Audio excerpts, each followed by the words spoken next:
Welcome to another review, my motorcycle brethren, and today is the long-term 5,000 mile review on the Pan America. Thanks for joining me again. Hey, I appreciate you supporting the channel. I do have some new merch in. If you want to wear one of these cool shirts and look spiffy while doing it and supporting a good cause, please check out the link in the description for our merchandise. It's good to see you guys again. Thanks for tuning into my channel as always.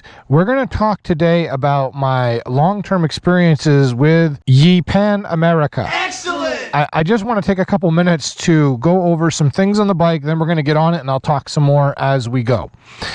Before I really get going on this, I think it's important for me to tell you just a couple disclaimers, okay? I understand this is the first year Harley Davidson model that they've made with this bike, so there are going to be glitches and things that need to be worked out.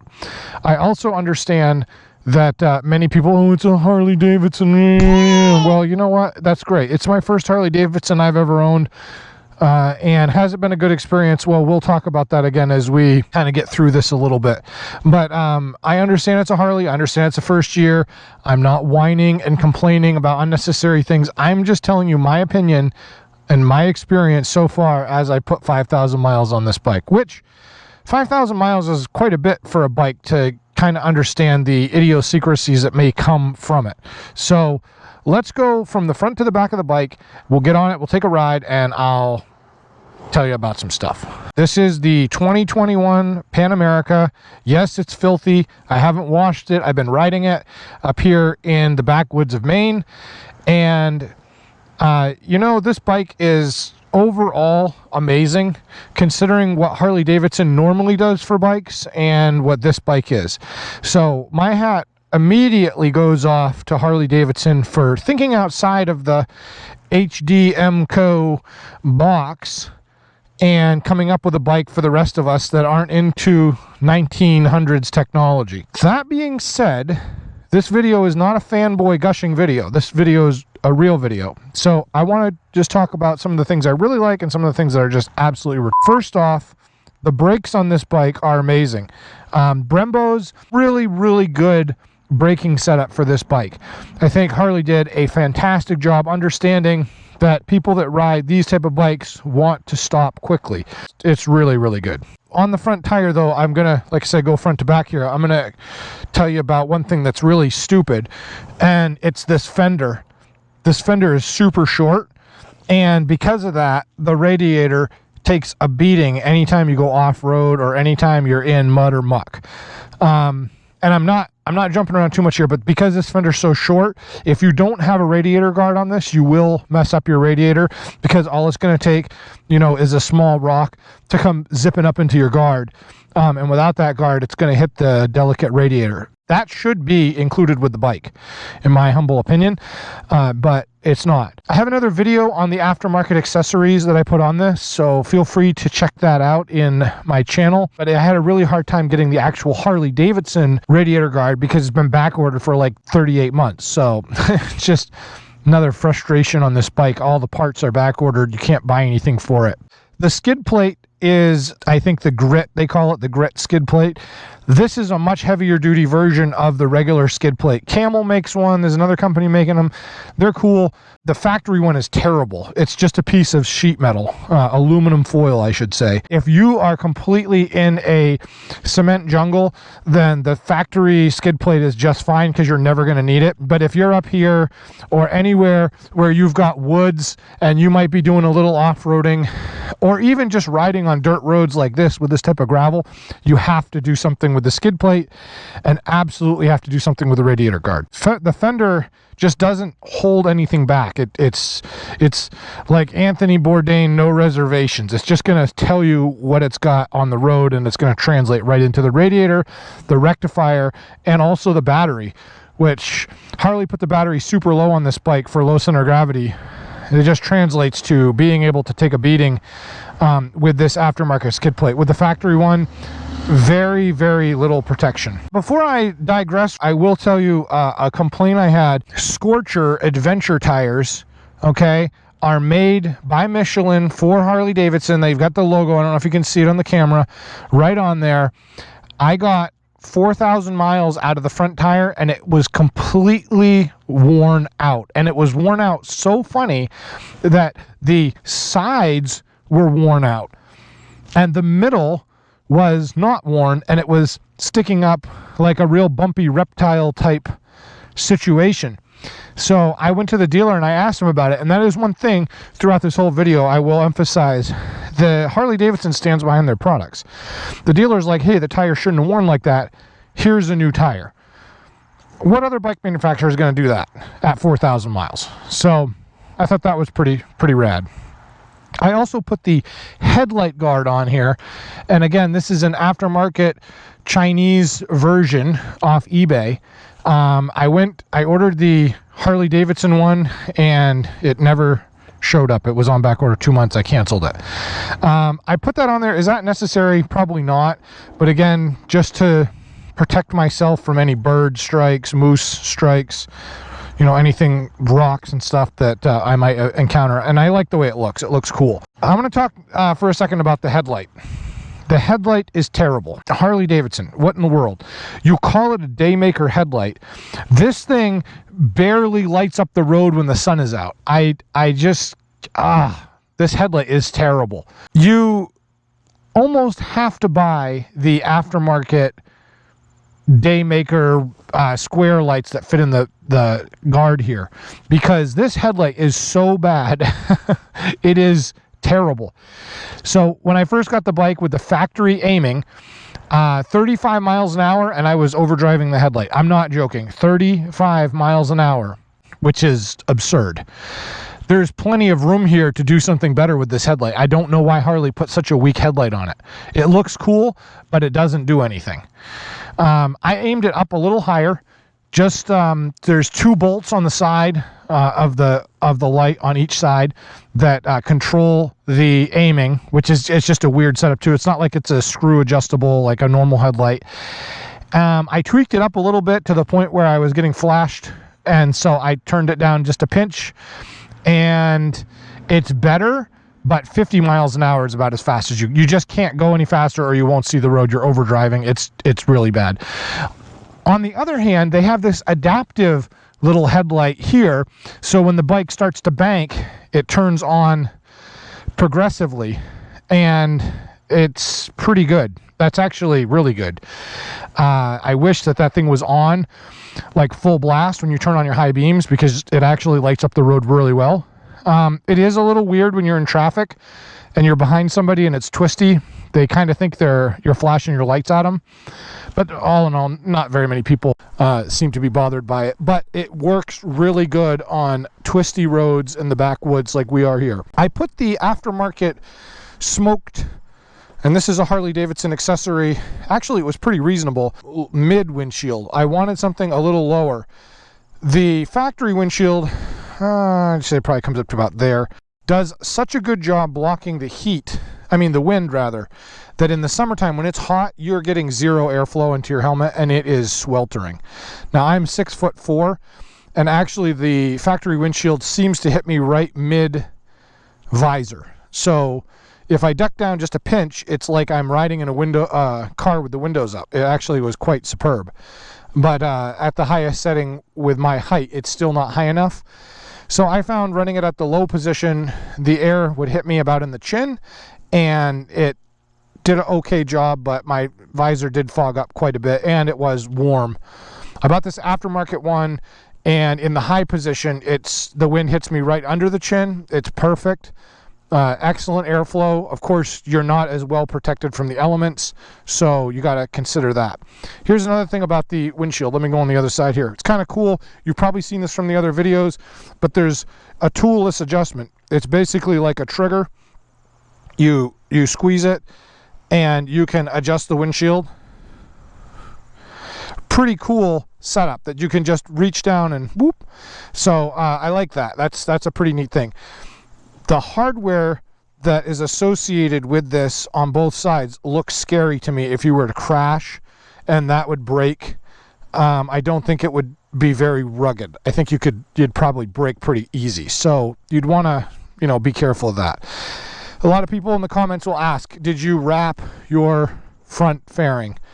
So Typically this is white and the thing looks like a orange road cone, or as the street term is for this bike, creamsicle. It's just a weird color combination. I plasti dipped it. Plasti dip is that sprayable, removable paint that you can buy, and it's a nice rubberized coating, not only to protect it, but also to make it look cool, and I think I accomplished that. Moving on. People have commented on the coil, the external coil sitting on the outside of the engine. This is a gripe I have with Harley. Why would you put that there? This is an adventure bike. Driving this down the trails, this just lends itself to getting snagged. But there are 4 spark plugs in this motor. There's 2 per cylinder. The top 2 are up underneath the fuel tank, and they have a coil pack on top of them. So did Harley do this for aesthetics? The engineers tell me yes, they did. Stupid. Why would you do that? Who cares what it looks like? This bike needs coil packs on the side outbound spark plugs to ditch the coils and the 1950s technology. We can do without the looks, okay, Harley? To me is stupid. I don't understand. It's like it is sticking out and easily snagged by any branches that come through. And again, coil packs are, just so much better, and ditch the wires. It's one less component you have to worry about breaking in the woods, right? All right, I'm moving over. I have this on the center stand right now. I don't care for the jiffy stand, and I can't really put it down right at the moment because I've got it on the center. There is like a piece of the engine casting right here that sticks out, and then the jiffy stand you have to engage with your pinky toe, and that goes forward. It's unnatural unless you own a Harley and you're used to that. I don't like the way that it engages, and I feel nervous. On my test run, on the first ride video you probably saw, I dumped the bike because I didn't have it engaged all the way and it flipped over. The other thing I don't like about this is with the adjustable suspension that this bike has, if it's in the locked position, which is how I usually ride because I don't need it to squat at every stoplight, the center of gravity is so high that the bike actually leans over quite a bit, and that's unnerving, especially if you're on uneven terrain. The bike feels like it wants to tip over. If you have this in the regular mode, like the ride mode position, the bike is too low to the ground, and you actually end up having to tilt the bike over this way more to engage the stand, and you have to really pay attention because you're actually off-centering the center of gravity on the bike, and you can tip it over pretty easy. So it's just a weird setup. It's like it's either too long or too short. There's nothing in the middle, and I'm not in love with it. And the other thing too is I'm not sure if you can see this, but it actually bolts right to the motor. It's bolted right to the motor, the lower end. The motor itself on this bike is a structural component. The frame ends here, motor starts, got some more frame bolted to the motor here, and then the front clip starts here. The motor is actually part of the frame. It's a structural component. There's a lot of bike manufacturers that do this now, so it's not like Harley's doing something totally outside of the box, but they've never done it before. So it's an interesting concept. I can tell you, and maybe it's just my imagination, throw your thoughts in the comments, but with the motor part of the chassis and the frame, you feel more connected to the throttle. So when you get on this bike, because it's a structural member, the whole bike moves. There's no engine bucking, there's no motor mounts that slow it down. I mean, it's just there, it's solid. So it's kind of cool. Again, some other bike manufacturers do this, but it's not super common. Maybe it will be in the future, I'm not sure. All right, moving on. Chain. This has a chain. I'm going to praise Harley for this one. I can change the gear ratio on this bike very easy by changing the front or rear sprocket. Chains are incredibly durable nowadays. They're not the chains of the 70s that, need continual maintenance. Chains do need maintenance. You need to lube them and adjust them. But once they're through their break-in period, they're actually pretty decent. And they're rugged. Shaft drive, yeah, that would have been awesome. But they didn't do a shaft drive. Maybe they'll do it in one of their next models. I don't know. Belt drive on an off-road bike is not a good idea. So that's obviously why Harley did not do that on this bike. The chain is much more rugged. A lot of people from Harley Davidson whine about that, and they say that that was unnecessary. This is what you get with an adventure bike, and there's nothing wrong with it. Lots of manufacturers use chains. They've been around a long time. They're proven. You just got to maintain it. That's all. It's not a big deal. They even give you a tool in the toolkit that has some marks on it, and it allows you to stick it in a little hole right here and easily gauge if it's an adjustment or not. I do have a neat bonus thing. I have this hanging down because I was using it the other day. It's fall time here in Maine, so it's rather cold. But Harley Davidson actually puts 2 accessory plugs for heated gear underneath the seat, factory installed. Thank you very much. So I can plug in my heated jacket to that, no problem, and stay warm on those chilly days. They also give you a pre-installed battery tender clip. So that's cool. Thank you very much. Didn't need to install that either. Pretty awesome. Comfort on the seat. Comfort on the seat. Actually, pretty decent. I don't really have a lot of complaints. I ordered the tall boy seat because of me being taller, and it was molded weird and didn't fit. It like rocked back and forth. This is the factory seat. On the high position, there's 2 positions, low and high. So it's actually quite adjustable right from the factory. On the high position at 6'4", I think it's a perfect height. It's a little cramped on the pedals on a long trip, but not too bad. They make a sundowner seat, and of course Corbin's making seats now. So if you're into like 1,000-mile days, you might want to consider that. But this factory seat, in my opinion, is very, very comfortable. It's plush. It's waterproof. Yeah, I like it. One thing on ergonomics I'll just complain about while I'm in the midsection of this bike is the shifting.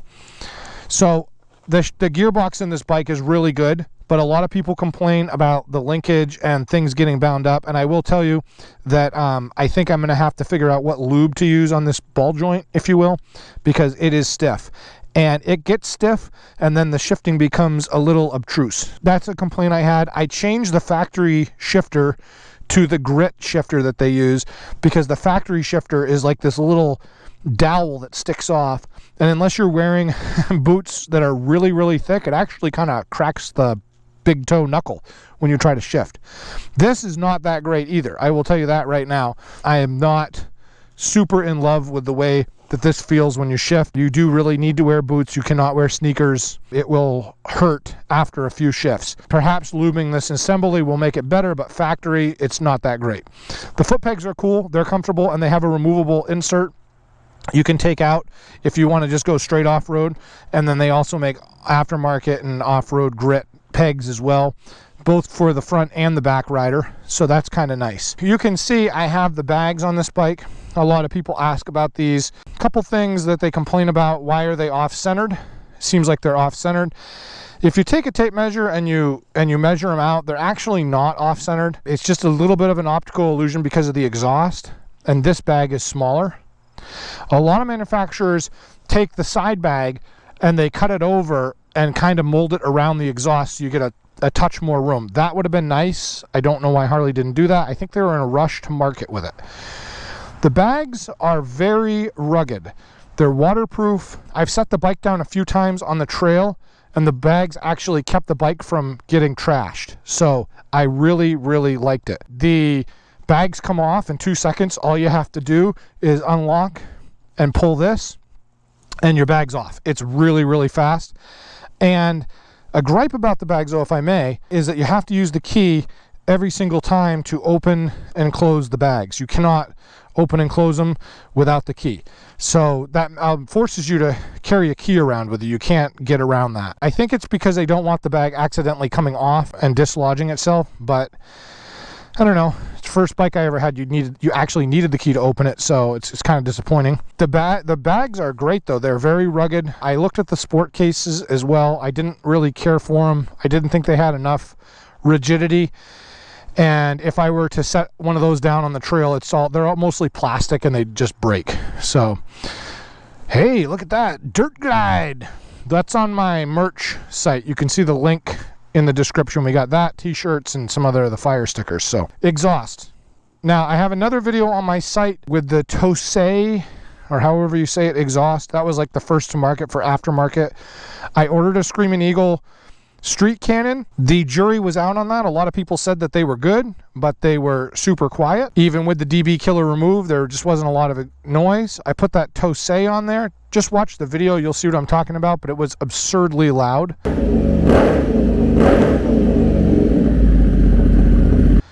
So I took it back off. This is the factory exhaust on it right now. It's quite heavy. It has a big muffler silencer baffle can, and then it goes to your normal muffler spark arrestor. It's super quiet. In fact, that's one of the complaints people say when they hear it start. They're like, oh, that's not a Harley. Two Brothers has got one coming out. I'm gonna really think about getting one of those. I like Two Brothers. Okay, there's a cat too, by the way. So all of the muffler systems start at the end of the cat. They don't bypass it. The bike self-learns everything. You don't have to reprogram it. I did put the Screaming Eagle high flow air filter in, and that made the engine sound better, but I don't know if it actually did anything. So, hey, you might be wondering, my tank pad is missing on this side. Yeah, the aftermarket tank pads aren't that good. It melted and fell into the exhaust, and that was not fun at all. My factory ones are still on back order, and it's been three and a half months now. Okay, well, we've talked a lot about the bike. I've kind of given you the pros and cons. So let's get down the road, shall we? I sprung and bought the Harley Davidson Grit gloves while I was waiting for my tire to get changed, and I gotta say, I really like these gloves a lot. They're super nice. I'm not getting paid to tell you this. I also bought the Grit jacket. I bought this on eBay. It was used by like a day, I think. It ran one size small, but I really like the jacket. It's got a removable liner, removable rain liner, lots of ventilation, really well-made jacket. Made by Revit, by the way. All right, let's power this up. The ARH suspension changes because I flipped it on. I let the gauge cycle before I start up, and sometimes I get the whiner of death. I did not get it this time.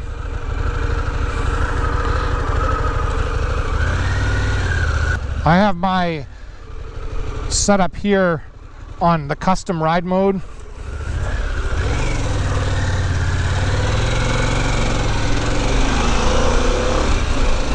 Hey, how you doing? Nice guy. This is just a back road that I like to drive. Going into the country of Maine. Nice and twisty. Beautiful autumn day too. Wow, you can't ask for it. You don't get too many of these days like this in the beginning of November. So very, very nice. I want to, just before I forget, I want to talk a little bit about the controls. So I really like the controls on this bike during the daytime. They're excellent, well thought out. I can change my music. I can control the multifunction display very easily. Okay, very, very easily. But at nighttime, they're terrible because you can't see anything. You have to kind of go muscle memory. So once you get used to the bike, yeah, even when you get used to the bike, it is a little tricky because out here in the country, you don't have a lot of light, and yeah, it's hard to see. You might be, again, like I said in my disclaimer, you know, you can whine at me if you want, but I'm just telling you what I think here. But I will say this, there are other bike manufacturers out there that, man, those are huge cows. Sorry about that squirrel moment. There are other bike manufacturers that put lighted controls on. My Triumph, my last scrambler that I had, the 1200 XC, all of them were lit. So it's too bad Harley couldn't do that. I'm not sure why. It's really hard. Like I said, you really can't see them at night. It's hard to see. A few other things about the controls. I'm not super in love with the kill switch. Start switch is right here, and it's easy to hit with your hand when you're reaching for the brake, so you really have to watch that and just pay attention. I've done it a few times, but I haven't done it in a long time because I've gotten used to the controls. Same thing goes for the high beam switch. That's right here, okay? And the high beam switch is flicked on and off, up and down, and I love it. I really do, riding at night, because you've got to have the high beams on as soon as you can because of the lack of light that this bike puts out. But it's a really intuitive switch. It's really fast. I really, really like it. Problem with that, it's easy to hit with your hand. Again, used to do it all the time, haven't done it in a while because I've kind of gotten used to controls. The cruise control the bike has is up on the top here, and it's very difficult to engage. You have to kind of take your hand off and push on it, and it's got a rocker switch for forward and backwards. Again, comparing it to some of the other bike manufacturers, they're using like single switch buttons for cruise, which takes a second to get used to, but on a bike you don't really want to fidget with a lot of buttons, right? I look at my Uncle Grandpa's Goldwing that he has, and there's like 8,000 switches everywhere. It feels like you're driving an airplane. And I don't like that on a bike. I like simple. So, because, you know, it's a bike, you got to pay attention. Besides for the, you know, the whining about the controls and not having them lit, they are pretty good. There is a voice to talk button, which I really like. I have my iPhone connected to that, and when I push that, it engages Siri on my iPhone, which is fantastic because I can tell the phone to do all types of stuff, like play a certain song, call somebody, send a text message, navigate me to such and such. So that's pretty cool. In some of my other videos, you'll see my phone is mounted here on my RAM holder, and with that voice to text, you can tell this to go somewhere, and it's awesome. It's perfect. Just hands-free, everything on the bike is what you want. This is the special, so it has the steering damper, and I love the steering damper on this bike. No wobbles at all, even at high speeds on the highway. When my tire was kind of worn out, the bike did have a little bit of a warble, obviously due to the fact that the tire was worn out. And the steering damper really does a good job with that. It really helps it out. The display on the bike is very good. It is hands-free when you're not moving. Excuse me, let me back that up. When you're not moving, you can use a gloved hand, and you can change everything around. If you are moving, again, this multi-directional pad here controls pretty much everything. The bike does an excellent job at having what you need for information. You can have the detailed layout like I have, and the numbers are much smaller. Yeah, get it on! Or you can have a totally different look with just big numbers and no gauges. So that's nice that Harley gives a little customization to it. One thing that's really terrible about this is the clock, and that might not seem like a big deal to you, but this clock, it's now 7 a.m., but it's actually like 10 a.m. or 11 a.m. It loses time, and then it adds time, and it's never accurate. You have to sync it with your phone and open the Harley Davidson app for it to correct itself. Super annoying. Why can't we just tell time normal? Time is a function. Sometimes when we're riding, we like to unplug and just cruise, but you know, if you're commuting to work or whatever, you kind of want to know what the correct time is. So I have a gripe against that. That's the only gripe I have against the display, though. The display is excellent. That's one of the selling features of the bike. It's adjustable. It automatically adjusts to the ambient light, and you can even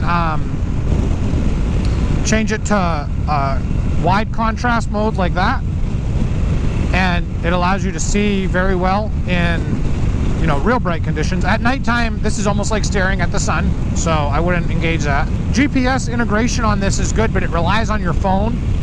Harley pushed out an update. The first GPS rendition of this was absolutely terrible.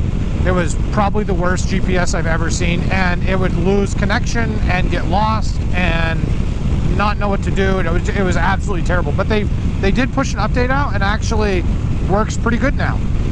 You can cache maps, you can download them, so you don't need service.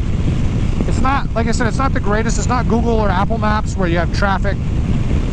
It's not like Waze where it tells you if there's an accident or a cop, but it is pretty good for what it does, included in the bike. I'm talking overall about the bike as well. Oh, I'm sorry. One more thing on the controls. The heated hand grips. So if you order a special, it comes with factory heated hand grips. They're deplorable. At 50 degrees outside ambient air temperature, you can barely feel them on high. So I plan on addressing this at the dealership and just asking them, but I have a feeling what they're going to tell me is they're working within spec. You just can't believe how bad they work. My other bikes I've had, even the last Scrambler on high, you could barely hold on to them because they were so hot. It's not a technology that isn't available to the motorcycle manufacturers. You can make these grips actually work, but these grips are terrible. I actually ordered a pair of heated gloves to go with my heated jacket because these were so bad. I mean, I drove this yesterday and it was 40 degrees outside and my hands were like freezing to death. There was no output from those grips.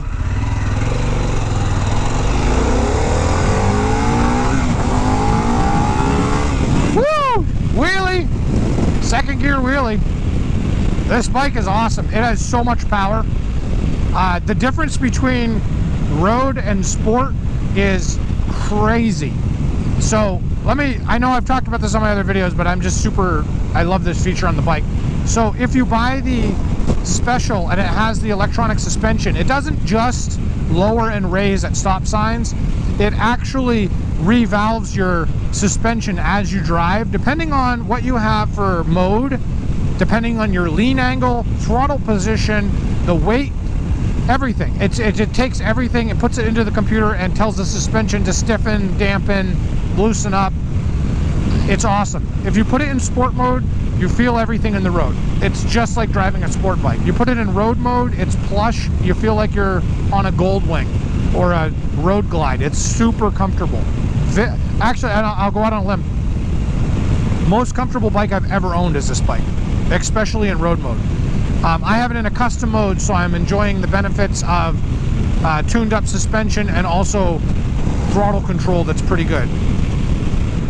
Speaking of throttle control, this bike is different than other Harleys as well. So I'm cruising in 5th gear right now, and I can roll onto the throttle and get some speed, but this is a higher revving motor. So if you're coming from another V-twin, you might notice that is a little bit of a difference, and you might be a little disappointed at first because you might be like, why is the bike so numb down low? But it's just the design of the motor, okay? 12 to 1 compression, or I think it's 12.5 to 1 compression ratio. You got to run premium in it.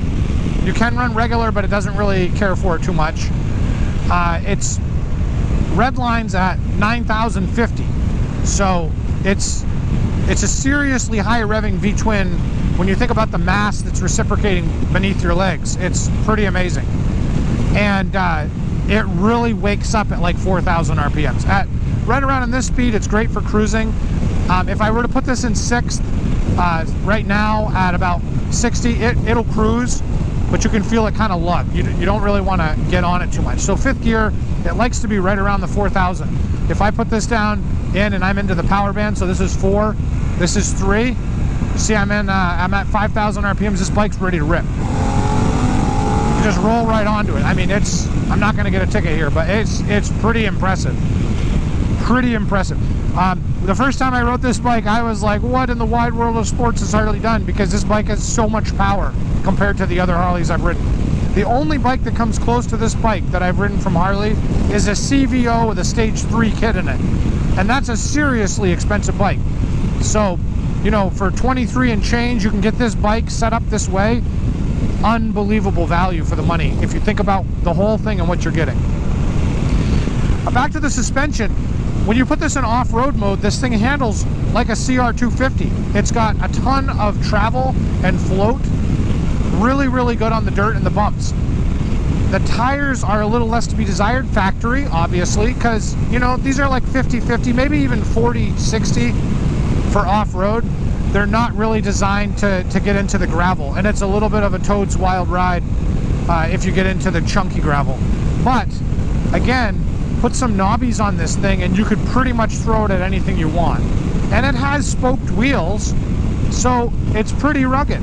I mean, again, home run from Harley? I want to say yes. Of course, there's a few things like I mentioned in the video so far that are just kind of annoying. Nothing's really a deal breaker for me. I haven't really run into that roadblock, which I'm like, oh my goodness, Harley, what is wrong with you?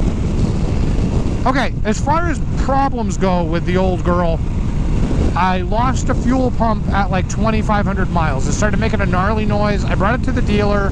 They said, yes, it's a fuel pump. we'll get one for you. And it took them like 2.5 weeks to get the part.